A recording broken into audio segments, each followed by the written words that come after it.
how'd you spend your off week? I mean, was it much of an off week, bye week?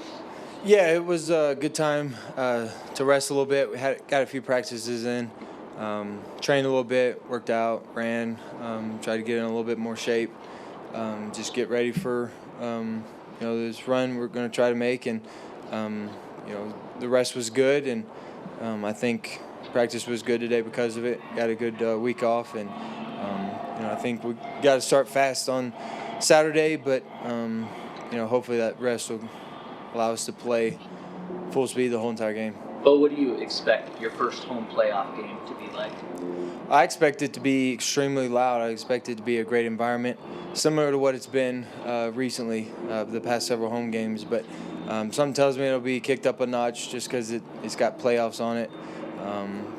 And it's a good team coming in, so a good team with a good fan base. So I expect it to be a great environment. Saturday, normal kickoff time. It's going to be a fun time. Well, Sean's talked about the 2-minute drill and how important that is in these playoff games. I guess what makes you comfortable in those moments? And I think 7 game-winning drives this year. What makes you comfortable in those moments that you're able to find success?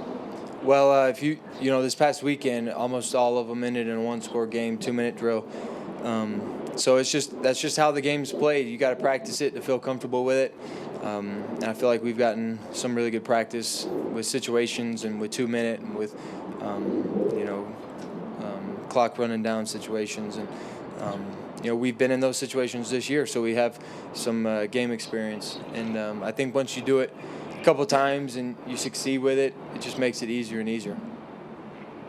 Well, last year you were on the road for the playoff game. How different is it when you're at home and you guys don't have to do the silent signals of counts? I think it's a lot better. I think everybody would say they'd rather be at home in this situation.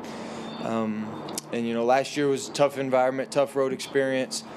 Good for us to get, good for for a young person like me to go gain that experience first year.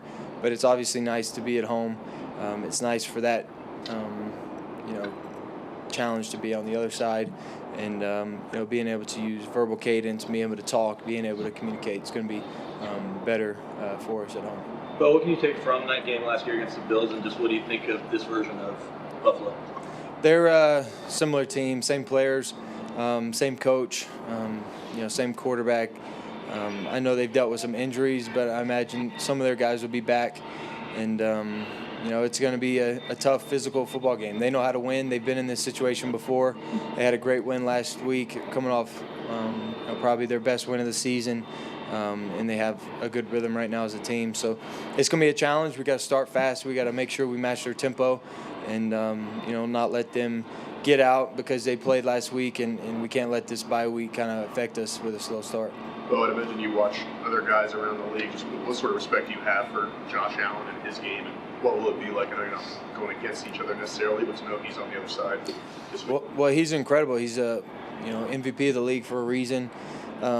He continues to make play after play when sort of the game's not necessarily looking like he can make the play. He just goes out there and does superhero stuff, and I think one of the things that separates him is just his toughness, his ability to go play after play, and at his max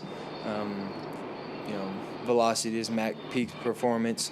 And it's been fun to watch him play over the course of his career. It feels like he just got in the league, but he's been in there for a while at this point, and making play after play. And he's just a kind of a generational talent. You don't see that all the time. Guys as big as the D linemen just being able to be as athletic as skill players. It's not normal, and his got great arm strength too. So it's one of those things where he can do it all at a high level, and it's always been fun to watch. Well, on all these game-winning drives, especially when you're going against another good offense or a good quarterback, do you ever think don't score too quick, or is it just score and then see how the rest of the game pans out? Not really, because we got our defense. So I think it's just it's tough enough to score at any point in this league. So once you get the opportunity, you want to score, and hopefully it matched up to where they don't have much time, or you get a good enough lead to where it doesn't really matter. But we feel good. Our defense has made stop after stop after getting the lead, and they've done it once. They're going to do it again.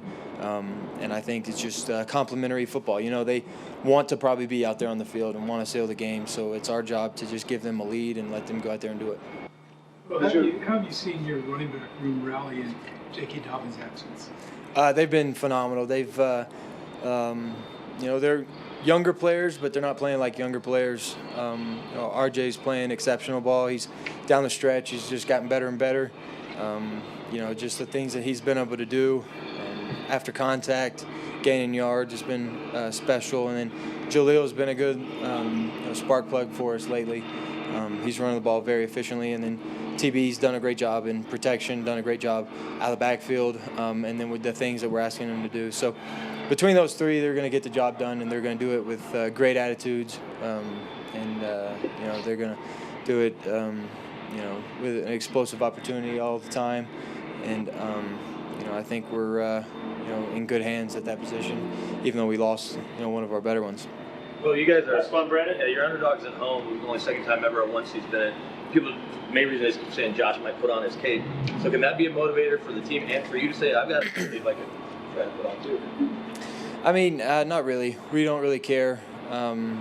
We've been underdogs before, and probably will be again in the future. But I think good things happened to that last team that was an underdog.